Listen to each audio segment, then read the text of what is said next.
Listo. Muy bien. Entonces, en ese orden de ideas vamos a revisar, ¿sí? Vamos a revisar qué es lo que sucede cuando nosotros estamos trabajando el tema de las propiedades mecánicas de los materiales.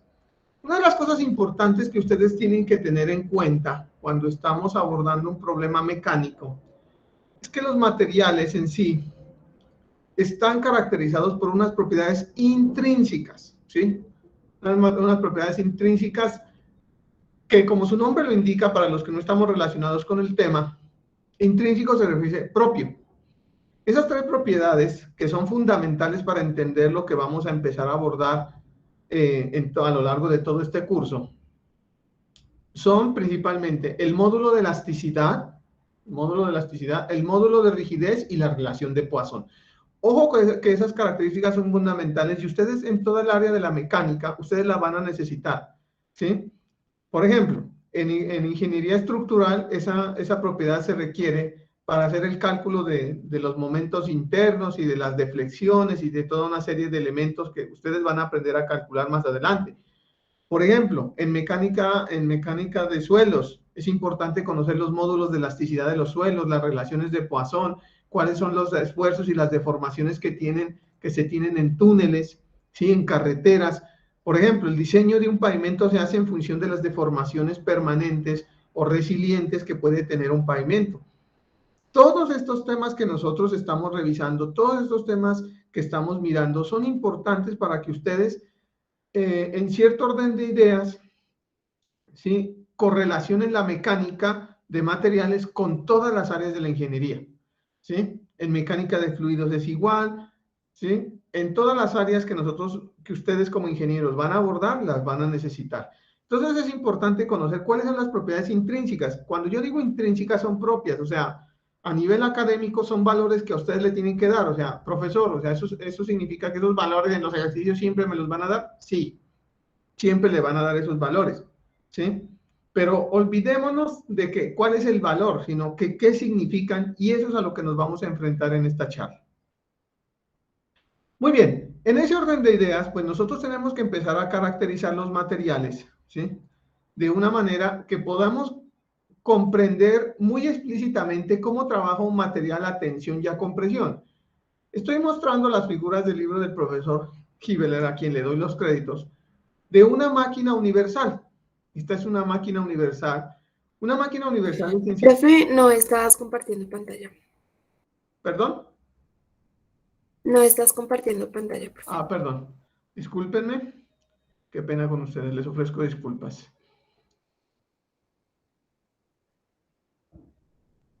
Listo. Entonces, como les decía, estoy mostrándoles una máquina universal, ¿sí? Figuras que estoy tomando del libro del profesor Kibeler, a quien le doy los créditos, para que ustedes vean, ¿sí? Cómo es el funcionamiento básico de una máquina de estas. Funcionamiento básico de una máquina de estas, sencillamente, son un par de mordazas que lo que hacen es alar o someter esta probeta a una función, ¿sí? A un elemento que es de compresión o de tensión. ¿Qué es lo que sucede? Lo que sucede es que este elemento empieza a alar el elemento cuando es de tensión, y estos dispositivos, que son unas galgas extensiométricas, en realidad lo que me miden es cuánto se deforma el elemento. Es que nosotros siempre hemos llegado a una primera relación. Permítanme un momento, por favor. Y es, ¿qué es lo que sucede cuando un material se lo somete a efectos de tensión o de compresión? Entendamos claramente que cuando hacemos un elemento a efectos de tensión o lo sometemos a esfuerzos de tensión, el material en principio se debería alargar, o bueno, se alarga y cuando compresión se acorta. Hay materiales especiales, señores, que cuando se someten a esas condiciones tienen unas condiciones muy particulares. Hay materiales que usted le somete tensión y él se acorta, ¿sí? Pero son materiales especiales. Dentro de la ingeniería civil y dentro de la ingeniería de materiales hay muchas cosas que todavía hay por investigar. Entonces también ese es un gran campo de aplicación para la ingeniería civil. Por ejemplo, materiales inteligentes que nos ayuden a diseñar nuevos materiales, nuevas estructuras, ¿sí? Un ejemplo claro, por ejemplo, es la estructura del nido pájaro. El nido de pájaro, señores, el acero que tuvieron que implementar los chinos para poder, llevar a cabo y poner a punto esa estructura, la tuvieron que literalmente inventárselo. El material, por ejemplo, como el concreto de alta resistencia que tiene el Burj Khalifa, allá en Emiratos Árabes, creo, no sé, discúlpenme si me equivoco, ese concreto fue diseñado por la Universidad de Chicago, Illinois, en Estados Unidos, y es un concreto de alta resistencia. La imaginación del hombre en este momento está delimitada por la calidad de los materiales que tenemos. Ya hay estructuras en el aire, como canta la canción de Escalona. Son estructuras que diseñaron los japoneses con grandes magnetos con superconductividad, que esa casa, perdón, literalmente levita. Claro, el costo todavía es demasiadamente alto, pero vuelvo y repito, la imaginación del ser humano está limitada es por la calidad de los materiales, y es aquí donde tenemos que entender eso. Bueno, la cuestión es que nosotros queremos comprender, ¿sí? Queremos comprender qué es lo que sucede. Vamos a empezar a entender qué es lo que sucede con un material cuando lo sometemos directamente a tensión o a compresión. Uno de los primeros que empezó a estudiar este fenómeno, ¿sí? Lógicamente fue el profesor Hooke, quien lleva el nombre de esta teoría. Y él empezó a mirar unas condiciones muy particulares. Cuando él sometía un elemento a diferentes cargas, ¿sí? Llamémoslo así por ahora, fuerza, y él decía, esto es como un resortito, ¿sí? Aquí lo agarraba, esto es un resortito con una fuerza F. Lógicamente, cuando él alaba este resorte pasaba de una longitud inicial a una longitud final.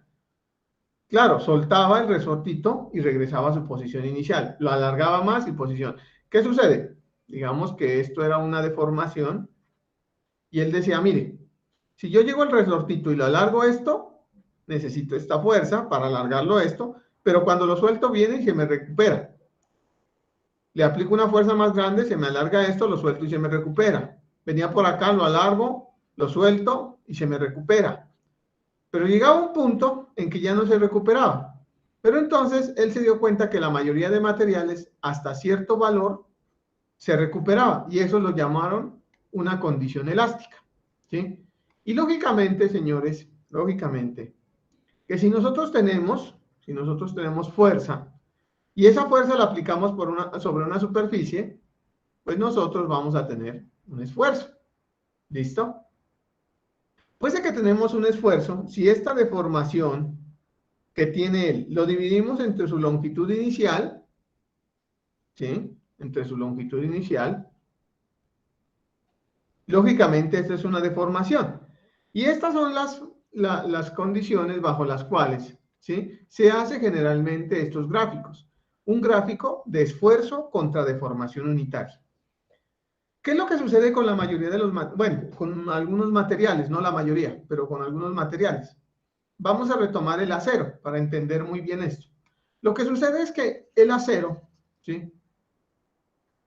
Una vez llega a una condición, que ya vamos a ver todos estos nombres, él se alarga,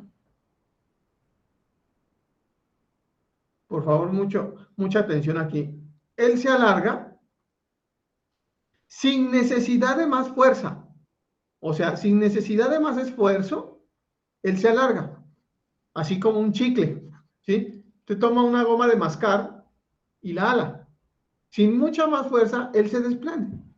Ya vamos a explicar cada una de estas cosas. Luego, siguieron estudiando, esto ya no fue cuestiones del profesor Hooke, sino ya cuestiones de ingenieros de materiales muy curiosos, y empezaron a ver que algunos materiales presentan estas características.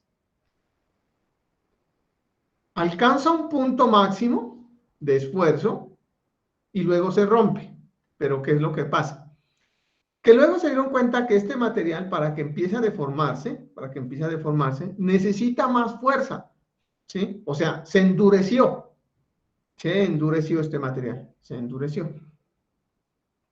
Y finalmente, finalmente, ¿sí? El material empezó a deformarse más, el esfuerzo que tenían que hacer es menor hasta que llegó un punto y se rompió. En esta condición se conoce como una condición de estricción. Entonces, me permito explicar esto.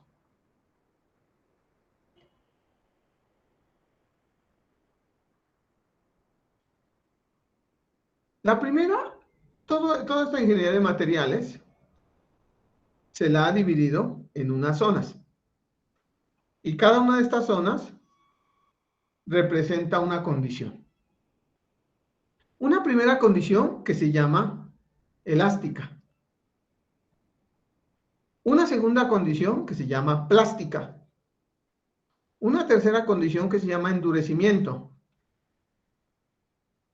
Y una última condición que se llama estricción. Estricción. ¿Listo? Estas son las condiciones y estas son las etapas, por llamarlo así, que puede suceder, que puede pasar en un material. Voy a mostrarlo en una gráfica más bonita que nos la presenta el profesor en su texto. ¿Sí?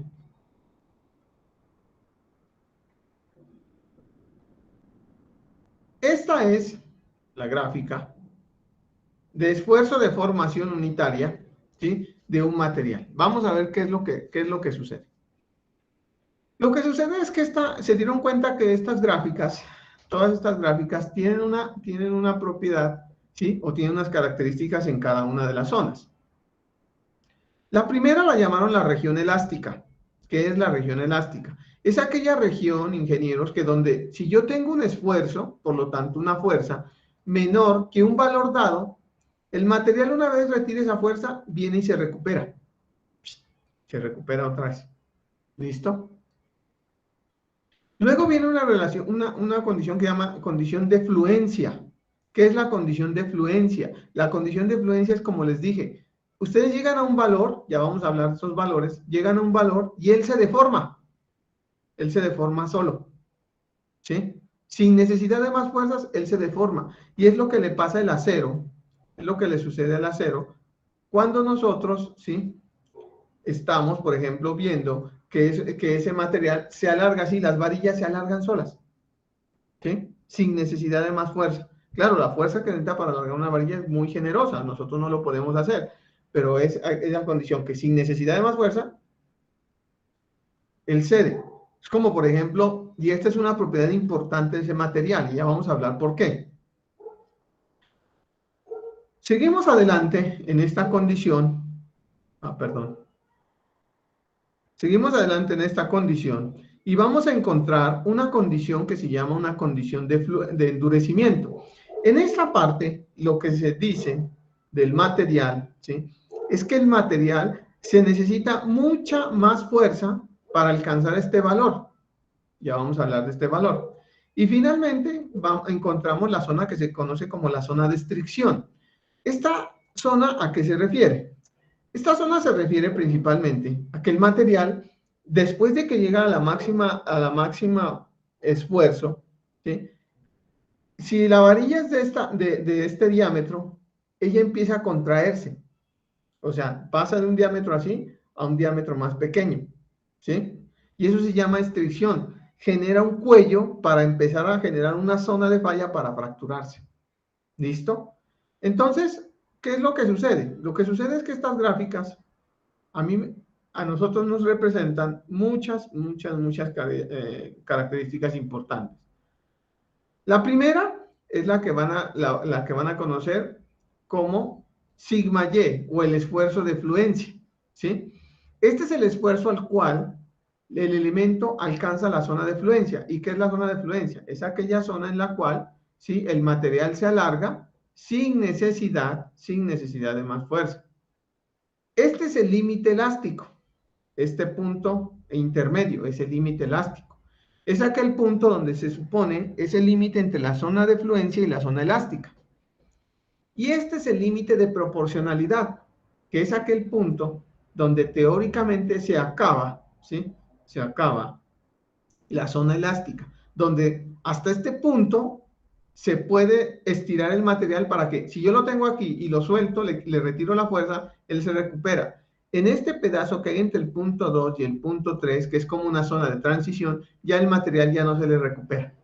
Aunque teóricamente está en una condición elástica, pero ya no se recupera. Por eso nos definen el límite de proporcionalidad. Es un valor mucho más pequeño. Definir esos valores en un material muy particular, que usted diga que va a ensayar una varilla y que los va a identificar, eso no es nada sencillo.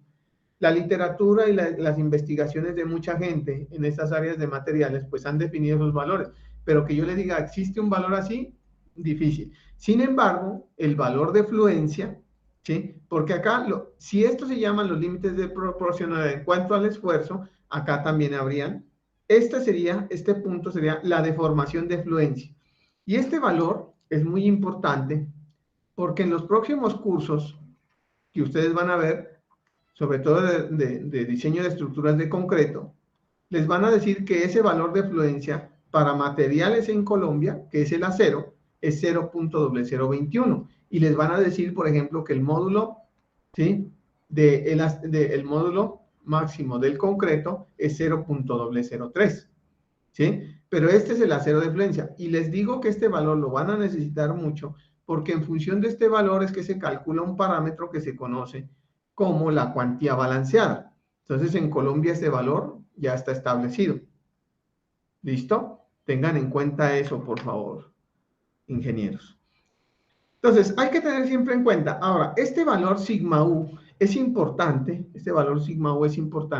porque es el valor de resistencia última, no es el que se fractura, que es mucho menor, que es el de falla, ¿sí? El esfuerzo de fractura. El esfuerzo último es el máximo valor que puede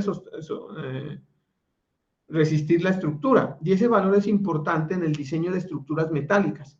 En el curso de estructuras metálicas que ustedes seguramente mirarán, ustedes les hablarán de que en las estructuras metálicas se diseñan principalmente con estos dos valores. Yo soy en este momento, estoy dirigiendo un curso de estructuras metálicas y se diseñan con estos dos valores, el valor de fluencia y el valor último. ¿Listo? Entonces tengan en cuenta que estos valores, y esta es una curva, digamos, de un comportamiento típico de un material. Muy bien. Por favor, me interrumpen cuando requieran algo. Esta es una clase, este es el capítulo 3 y el capítulo 3 es un capítulo bastante teórico, pero que ustedes tienen que entender los conceptos. Bien. En ese orden de ideas, aquí por favor, en el texto nos está hablando de todo esto, que pido el favor que tengan la amabilidad y revisen y lo lean. Tenemos que hablar de un concepto muy importante, ¿sí? Que es el concepto de fragilidad y ductilidad de un material. Entonces, mire, quiero que se fijen en estos dos materiales. Por favor, no se fijen necesariamente en los valores, sino en el comportamiento.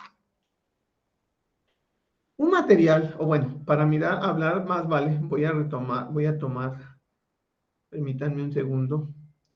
Aquí yo mire, aquí está.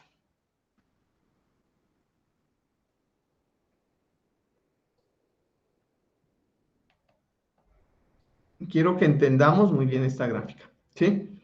Miren lo que está pasando y aquí voy a explicar claramente el tema de fragilidad y de ductilidad de un material.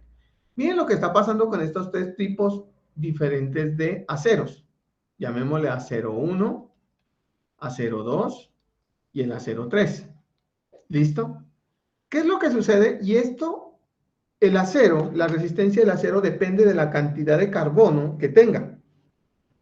Miren lo que está pasando. Digamos que esta es la resistencia de fluencia de estos tres aceros. La resistencia 1, de fluencia 2 y de fluencia 3.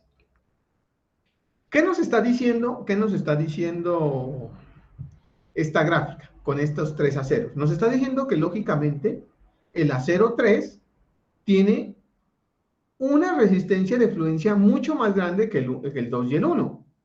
Pero miren lo que está pasando con las deformaciones. Miren lo que está sucediendo con las deformaciones. Mire hasta dónde se deforma este. Mire hasta dónde se deforma este y mire hasta dónde se deforma este. Miren que el acero menos resistente tiene una característica muy especial. El acero menos resistente viene, hace esto, viene, se alarga y acá falla. El acero medianamente resistente, ¿sí? Viene, es más resistente, viene hasta acá, se alarga y falla. Pero miren lo que pasa con el acero muy resistente. Viene hasta acá, se alarga y falla. Pero el acero resistente tiene el acero que es más resistente, ¿sí? Tiene una desventaja en cuanto a lo que se alarga con respecto al 2 y al 1. Si usted necesita un material que se le alargue mucho, pues lógicamente usted dice, vea, yo voy a necesitar un material que se me alargue mucho, voy a escoger este. Pero si necesito un material que me resista mucho, voy a escoger este. Pero es que no todo en la vida es perfecto, ingenieros. Yo que a usted le diga, vea, no, yo necesito un material que me resista mucho y que además se me alargue mucho. Y ese no lo hay. Y entonces esa es la importancia y aquí es donde viene a definir lo que se conoce como la famosa ductilidad en los materiales. ¿A qué se refiere ese término principalmente? Ese término principalmente se refiere, ¿sí?, a la capacidad que tiene un material para permitir deformaciones unitarias. Por ejemplo, el concreto es un material frágil. ¿Y por qué es un material frágil? Ustedes se dan cuenta, y ahora vamos a ver un par de videos donde miramos los ensayos de compresión y de tracción, ¿sí?, que el concreto, por decirlo así, con todo respeto lo digo, no les avisa cuándo va a fallar. El concreto empieza, ustedes ya tomaron un curso por allá de concreto simple, en la cual se ve unos cilindros de concreto que se los falla en una máquina que se llama la máquina universal, empieza a generar, a deformarse. Usted no ve nada, sino que de repente vio que ¡pum!, se partió. ¿Sí? Es un material frágil. Otro material frágil, la cerámica. Es que el concreto es un cerámico, por eso es un material frágil, ¿sí?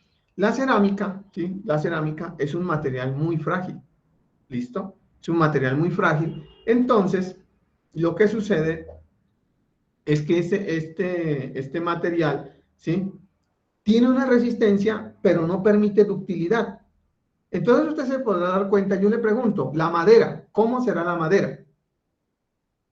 ¿Un material frágil o un material dúctil?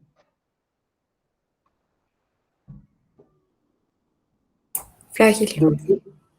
En cierto orden de ideas es un material dúctil, muchas gracias, tiene algo de ductilidad, ¿no? Porque usted la madera, cuando usted se sube encima de un listón de madera, usted ve que se empieza a deflectar, no se parte. Pero yo le digo una cosa, todos hagamos este ejercicio mental, aprendámosle al gran Albert Einstein a hacer sus ejercicios mentales. Digamos que podemos colocar ladrillos, ¿sí? O sea, una viga de ladrillos, que la colocamos sobre dos elementos para sostener, ya está nuestra viga de ladrillos. Usted se sube. ¿Será que esa viga de ladrillos se le deforma así o que de una se le desploma? Lógicamente se desploma, se parte. Eso es un material frágil, porque el ladrillo es un cerámico, es un material frágil. Ahora yo le pregunto, ¿qué pasará con una viga de acero? Usted se sube sobre una viga de acero y usted ve que el material se deforma. A eso se refiere el concepto de fragilidad y de ductilidad en cierto orden de ideas. ¿A cuál es la propiedad que tiene para deformarse bajo unas condiciones de carga? ¿Sí? Ahora, esa ductilidad es muy importante en la ingeniería de materiales, ¿sí? Sí, señor, la madera tiene unas fibras. Y esa es una muy buena observación, me parece acertado, porque es que usted dirá, bueno, profesor, tiene fibras. Sí, lo que pasa es que la ductilidad de la madera, mi estimado, depende de en qué sentido usted esté analizando, porque la madera se puede trabajar paralelo a la fibra o perpendicular a la fibra, ¿sí? Pero muy acertada tu observación. Entonces, ¿qué es lo que sucede? Lo que sucede es que la ductilidad, les decía, se refiere principalmente a cuál es la propiedad que tiene de deformarse sus materiales. Y es importante que ustedes conozcan eso, es muy importante. Porque es que en la ingeniería estructural ustedes van a trabajar con unos materiales muy, muy definidos. Yo les digo, la ductilidad está relacionada con la resistencia que tienen las estructuras a eventos sísmicos. Cuando una estructura oscila, En realidad, si el concreto no es dúctil, ¿quién es el que está aguantando los movimientos sísmicos? Pues en cierto orden de ideas es el acero. ¿Qué tal que el acero fuera frágil? Pues el acero se desplomaría junto con el concreto, porque es frágil, o sea, ya no aguanta nada y se desploma. En ese orden de ideas les pregunto, usted durante un evento sísmico, en teoría, ¿dónde quisiera estar? ¿Dónde cree que la estructura podría bailar antes de que se desplome? ¿En una estructura de concreto o en una estructura de mampostería o en una estructura de acero? ¿Dónde le gustaría estar?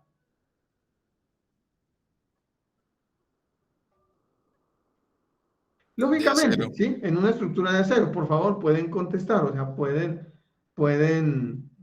interrumpir. En una estructura de acero, porque una estructura de acero, pues lógicamente permite esas deformaciones, o sea, esa es en cierto orden de ideas, una forma de ver también la ductilidad de las estructuras. ¿Listo? Entonces tengan en cuenta eso. Ahora bien, ¿qué es lo que pasa? Lo que pasa es lo siguiente. Lo que sucede es que hay materiales, ¿sí? Que se pueden combinar para aprovechar las dos condiciones, lo que pasa con el concreto reforzado. El concreto reforzado tiene una gran propiedad, que el acero resiste la tensión de las vigas, mientras que el concreto resiste toda la compresión en las vigas. En una columna, ustedes se dan cuenta que una columna es un elemento que trabaja bajo cargas axiales, ¿sí? Que ya hemos revisado en cierta medida un poco el tema de cargas axiales. Las cargas axiales, ¿sí? Las cargas axiales, pues como el nombre indica, son que van en el eje y soporta mucho, porque el concreto a resistencia axial soporta mucho. ¿Listo? Soporta mucho. Pero a fuerzas de tensión no soporta nada. Entonces, por eso es que les digo que se combinan esos dos materiales. Entonces, es importante tener en cuenta esas cosas, porque esto nos define el comportamiento mismo del material, nos define el comportamiento mismo del material. Bien, en ese orden de ideas, ¿sí? En ese orden de ideas, aquí nos habla de que son estos elementos, como les digo, yo no voy a... Entonces, esto es, permítanme entonces, un segundo, por favor. Permítanme un segundo.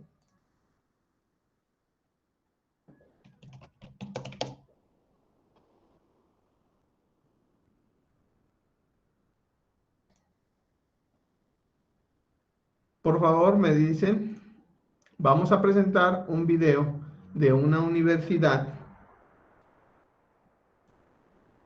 donde nos muestran el ensayo de tracción. Por favor, me hacen la observación si no ven. Voy a presentar el video. ¿Dónde está? Acá está. Este es un ensayo de tensión. No sé si tiene sonido.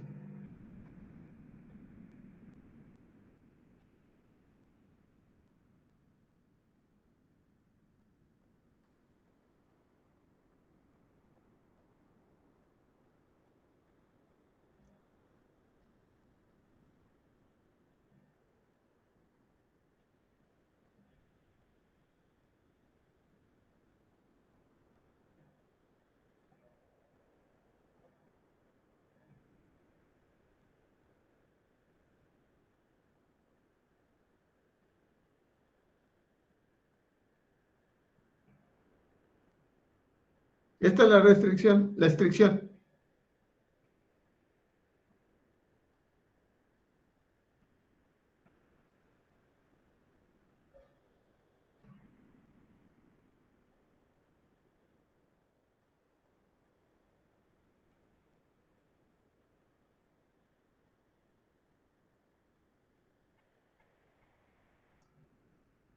Entonces quiero que miren en este orden de ideas, miren lo que está pasando. Y esta es una gráfica típica del acero, ¿sí? Estas no son los materiales como se presentan generalmente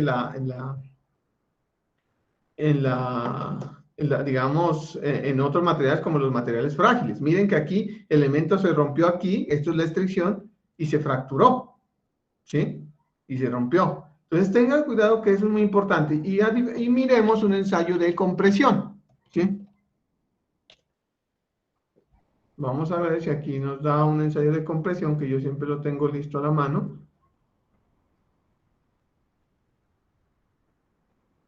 Este, creo que es.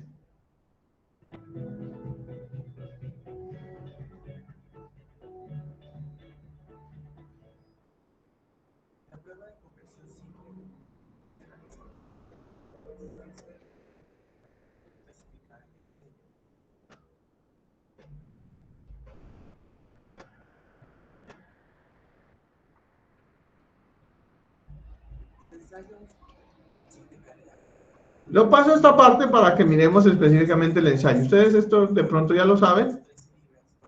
Es simplemente para que veamos que el ensayo directamente, ¿sí? Y esto es lo que quiero mostrarles, ¿sí? Miren. Entonces miren lo que pasa con las fallas de un elemento frágil como el concreto, que las fallas, ¿sí?, se presentan de manera explosiva. Y eso es lo delicado que tenemos que tener en cuenta cuando trabajamos este tipo de elementos, ¿sí? Que las fallas son de manera explosiva en estos materiales. Bien, en ese orden de ideas, ¿sí?, volviendo a nuestra condición inicial, es importante entonces entender cómo es la diferencia clara entre un material frágil y un material dúctil. ¿Listo? Un material frágil, o bueno, hablemos de un material dúctil. Un material dúctil, por ejemplo, será un material como el acero, en el cual llega a cierta condición elástica, pasa a una condición de fluencia o plástica, también la llaman, se deforma y se rompe, obteniendo esta deformación unitaria. Por otro lado, un material frágil, generalmente tiene una condición elástica y se rompe. No tiene ductilidad. Hay otros materiales frágiles que hacen esto. Esta es la curva típica del concreto. Así es el concreto. Llega hasta cierto valor, su resistencia, que lo llama F'C. Y más adelante ustedes en los próximos cursos aprenderán a revisar que esto es un esfuerzo. El esfuerzo del concreto llega a un punto y se rompe, ¿sí? Y se rompe. Entonces es importante tener en cuenta que un material dúctil es aquel que no me permite deformaciones plásticas, porque ese es el nombre técnico, no me permite deformaciones plásticas, mientras que un material frágil es aquel que no me permite deformaciones plásticas, mientras que un material dúctil sí me permite deformaciones plásticas. Es importante tener en cuenta eso porque en función de eso es que nosotros vamos a diseñar los materiales que tenemos en nuestra ingeniería. Bien. En ese orden de ideas, ¿sí? En ese orden de ideas, uno de los factores más importantes que nosotros tenemos que revisar es lo que se conoce como la famosa ley de Hooke. ¿Listo? Entonces, todo esto, ¿para qué nosotros entendemos? ¿Sí? ¿Para qué entendemos todo esto? Si no es para entender lo que se conoce como la famosa ley de Hooke. Y ese es el fundamento de esta charla. Lo que pasa es que nosotros tenemos, y esa es la única parte, en una condición elástica, vamos a tener una relación directa entre el esfuerzo y la deformación. Miren, hay una relación directa entre el esfuerzo y la deformación, porque es una línea. O sea, si yo quiero quitar ese símbolo de proporcionalidad, le voy a llamar K por E. K por E. K por E. ¿Quién es el esfuerzo que ustedes miraron en el primer capítulo? ¿Y quién es la deformación? Lo que nosotros aprendimos a revisar en la charla inmediatamente anterior. Pues nada, ese valor K es lo que a partir de ahora nosotros le vamos a llamar como módulo de elasticidad, ¿sí? Y el módulo de elasticidad es una propiedad intrínseca del material y es la constante de proporcionalidad que existe en la relación esfuerzo-deformación en la curva del comportamiento mecánico de un material. Esta relación solamente se cumple en la condición elástica de los materiales, no se cumple en ninguna otra condición, en ninguna otra condición. Entonces, esto es lo que se conoce como la ley de Hooke y nos está diciendo que los esfuerzos y las deformaciones son de tipo lineal.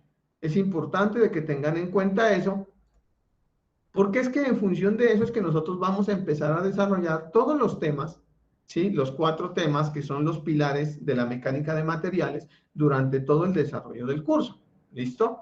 Es importante de que ustedes manejen eso. Entonces, E es el módulo. Cada material tiene un módulo diferente, ¿sí? Tiene un material. Miren, por ejemplo, aquí el acero. Estas son condiciones de acero, pero este acero, este primer acero, ¿sí?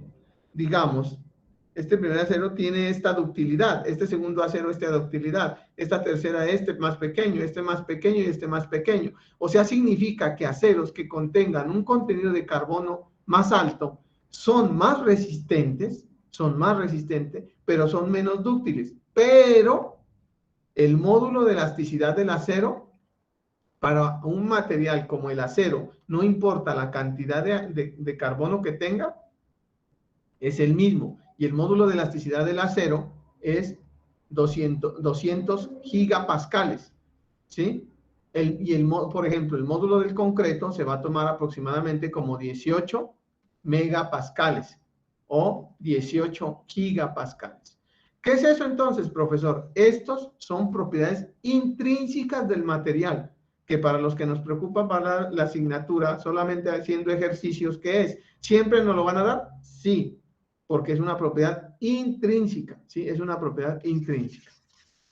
Muy bien.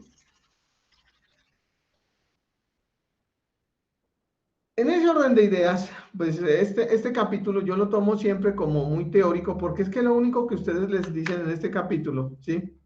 Toda esta parte que estoy acá, reitero, deben por favor leerla del libro para complementar lo que estamos revisando.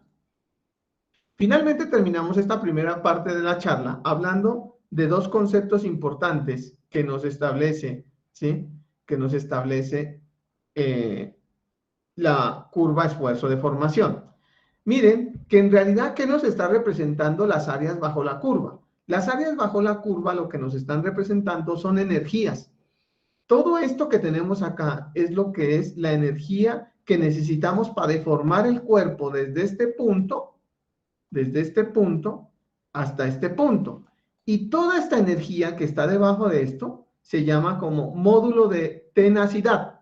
Y es la energía que necesito para deformar el elemento. Ahora bien, también existe, ¿sí? También existe en esta parte el módulo, ¿sí? De resiliencia. ¿Y qué es el módulo de resiliencia? El módulo de resiliencia es la energía que está debajo de la zona elástica. Esta es la energía que está debajo de la zona elástica. O sea, esta energía, que es energía por unidad de volumen. ¿Cómo se va a evaluar? Como lo dice aquí, un medio de sigma límite de proporcionalidad al cuadrado sobre el módulo de elasticidad. Es julios por metro cúbico. ¿Listo? Esa es la energía. ¿Qué representa? Porque en realidad nosotros, ¿para qué hacemos esos elementos? Pues para ver la energía que tiene este material para resistir. Entonces yo le pregunto a usted, entonces dirá, pero bueno, profesor, ¿y eso como para qué nos sirve? Nada, pues para casi nada. Solamente le sirve porque, ¿qué es un sismo? Un sismo es una energía que se transmite en forma de ondas. O sea que entonces durante un sismo yo lo que espero es que este material que me va a resistir, toda esta energía es la energía interna que tiene él para deformarse. O sea, si un sismo llega con una energía, por ejemplo, una energía que llega hasta aquí, ¿sí? Porque esa energía, pues al material no le pasa nada, pero ¿qué pasa si llega con una energía que venga hasta acá? Pues el material soportaba hasta aquí, esto ya no lo soporta, entonces viene y se fractura. Para eso es lo que necesitamos nosotros evaluar generalmente las energías. Estos valores, y hay muchas más observaciones en el otro video que está en el canal, También les explico, en cierto orden de ideas, que esa energía los ingenieros de materiales las han utilizado como, por ejemplo, para evaluar las deformaciones en choques. Los carros de antes, la gente decía, los carros son muy buenos, porque eran muy duros. Ya no, esos carros son buenísimos y aguantan harto. Lo malo es que ellos no disipaban energía. ¿Qué dicen de los carros nuevos? Dicen que los carros nuevos son unas cáscaras de huevo. Pero será mejor a nivel de un evento de energía que se deforme más o que se deforme menos. Lógicamente que se deforme más porque cuando se deforma va a absorber mucha energía del impacto. Yo lo que necesito es que el carro absorba esa energía y no se la transmita al conductor y a los pasajeros. En cambio que un carro muy rígido, pues le va a transmitir toda esa energía directamente a los pasajeros y van a ser los pasajeros los que sufran esas condiciones. Muy bien, regreso en 10 minutos.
Bien, entonces, si nosotros hemos entendido este concepto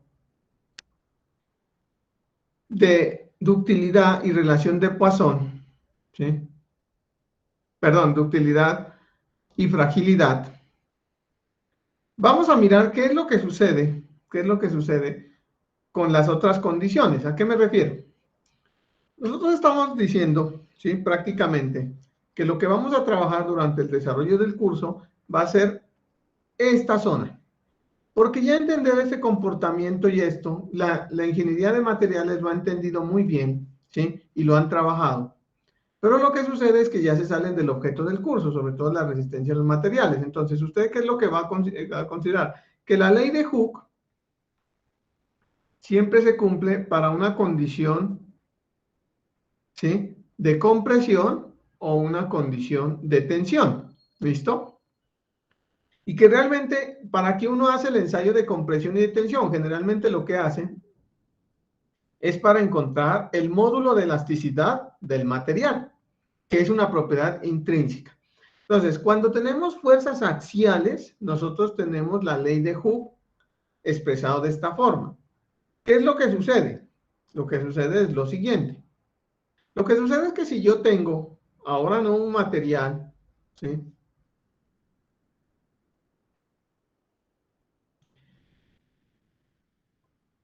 En el cual yo no lo estoy sometiendo a una condición axial,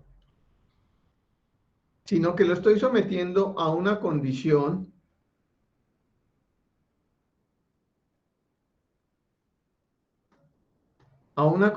cortante, o sea, la fuerza que le estoy aplicando es una fuerza cortante. Lo que estoy diciendo es que este material, lógicamente, como habíamos dicho, se va a deformar debido a esta carga, se va a deformar, ¿sí? Pero el material también, debido a esas fuerzas cortantes, va a presentar una condición de tipo cortante, que va a ser muy parecido, ¿sí?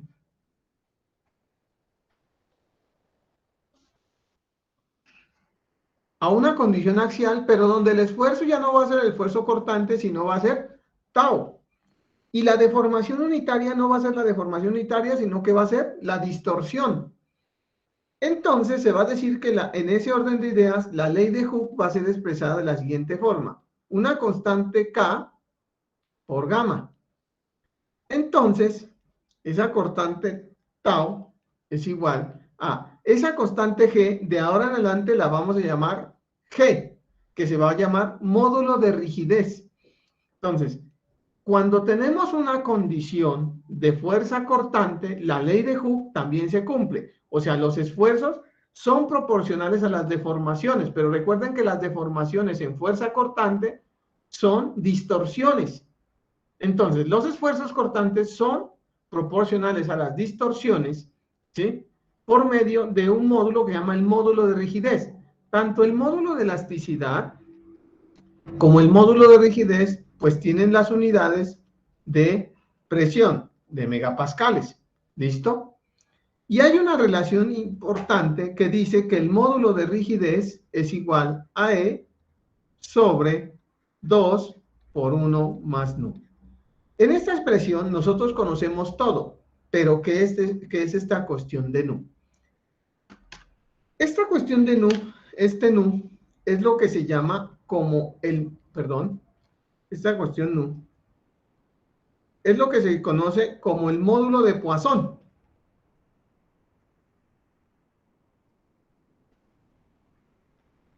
El módulo de Poisson. Y el módulo de Poisson, ¿sí? Este módulo de Poisson, no es otra cosa que menos, se va a definir así, la deformación transversal sobre la deformación longitudinal. ¿Listo? La deformación transversal sobre la longitud, sobre la deformación longitudinal. Entonces, estas definiciones, estos tres parámetros son los que realmente me definen a mí el comportamiento de un material. Porque es que el acero no solamente trabaja a tensión o a compresión, el acero yo también lo puedo poner a trabajar a esfuerzos cortantes. Y el acero, debido a una condición muy particular, pues también se me puede acortar. Me permito explicar esto. Lo que pasa es que cuando usted tiene esto, ¿sí? Esto es lo que sucede con un material, ¿sí? Cuando un material, ¿sí?, se está alargando, ¿qué es lo que nos está indicando el material? Pues que si se alarga en un sentido, puede estar perdiendo, ¿sí?, longitud en los sentidos transversales. Eso es a lo que se refiere la famosa relación de Poisson, ¿sí? Ay, caracoles, ahora se perdió. Aquí está. Entonces, esto es lo que sucede. Miren lo que está pasando con estas varillas. Lo que está pasando con estas varillas es que ellas empiezan a alargarse. Esta era la condición inicial. O sea, la condición es este diámetro. La condición es este diámetro que tenemos externo. Cuando él se alarga, lógicamente la varilla se encoge, ¿sí? Y esa es una propiedad intrínseca. O el caso contrario, miren, la varilla está así y se le aplica una fuerza axial y el elemento se ensancha, se hace más grande. Entonces eso es lo que se conoce, la relación entre lo que se alarga, entre lo que se acorta o se ensancha en esta dirección, dividido entre lo que se alarga y se acorta en la dirección longitudinal, es lo que se conoce como relación de Poisson, ¿sí? Es la famosa relación de Poisson. Esto, que es la deformación transversal sobre la deformación longitudinal. Aquí lo podemos ver claramente. Miren acá, ¿sí? Miren que este elemento, cuando se alarga, él se hace más delgado, ¿sí? Pero cuando se acorta, él se hace más ancho, ¿sí?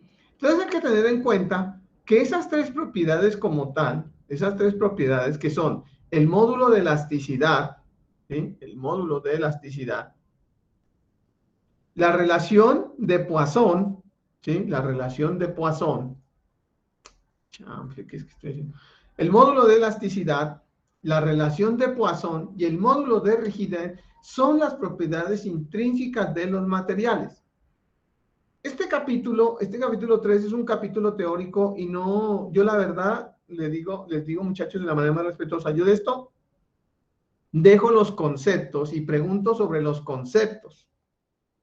Los ejercicios, no quiero ser despectivo, son muy fáciles porque simplemente graficar y eso ya se sale del objeto de mi curso, ¿sí? Yo no voy a poner a graficar esto. Sin embargo, los invito a que los revisen, pero ahora, lo que sí es importante, porque estos conceptos los vamos a trabajar más adelante, ¿sí?, los conceptos ya con fórmulas como nos gustan a nosotros, es importante de que ustedes pues los revisen y los estudien más a detalle en la literatura del libro. ¿Qué es lo que nos tiene que quedar claro de estos conceptos? De estos conceptos lo que nos tiene que quedar claro es, primero, que un material se comporta de esta forma, ¿sí? Que tenemos una zona elástica, una zona plástica, una zona de endurecimiento y una zona de estricción. Que el área bajo la curva de este material es la energía que necesito para que el material se deforme desde aquí hasta acá. Y que esa es una condición importante a la hora del comportamiento dúctil de un material. Que principalmente, ¿sí?, existen dos tipos de materiales. Un material que lo vamos a llamar dúctil, que un material dúctil es el que tiene una condición que se deforma hasta este punto, y un material frágil es aquel que no me permite una zona de fluencia, o sea, una zona de alargamiento sin necesidad de deformaciones. Ahora bien, también tenemos que tener claro que además de los esfuerzos cortantes, tenemos los esfuerzos de origen axiales. Tenemos los de origen axiales y los esfuerzos cortantes. En los esfuerzos cortantes se cumple también el comportamiento mecánico, es así, pero acá vamos a tener esfuerzos de origen cortante contra distorsiones. Entonces, los esfuerzos cortantes, ¿sí?, y las distorsiones se relacionan por la ley de Hooke cortante, donde la constante de proporcionalidad es lo que se conoce como el módulo de rigidez, propiedad intrínseca de los materiales, porque un material se puede comportar tanto de manera axial como de manera cortante. Entonces, esta es una propiedad intrínseca y sus unidades son megapascales. Y finalmente, nosotros nos encontramos aquí un material, debido a esas fuerzas axiales, él se va a alargar en un sentido o se va a cortar en el mismo sentido. Eso definiéndome un parámetro importante que se llama la relación o el módulo de Poisson, que es la deformación transversal sobre la deformación longitudinal. Estos conceptos los vamos a trabajar más adelante cuando tratemos el tema de transformación de esfuerzos, y por eso no hago mucho énfasis en hacer ejercicios. Lo que sí hago énfasis necesariamente es que entiendan los conceptos que nosotros nos estamos enfrentando. Por favor, ¿tenemos alguna pregunta? ¿Quedan claros esos conceptos o qué no entendemos, por favor?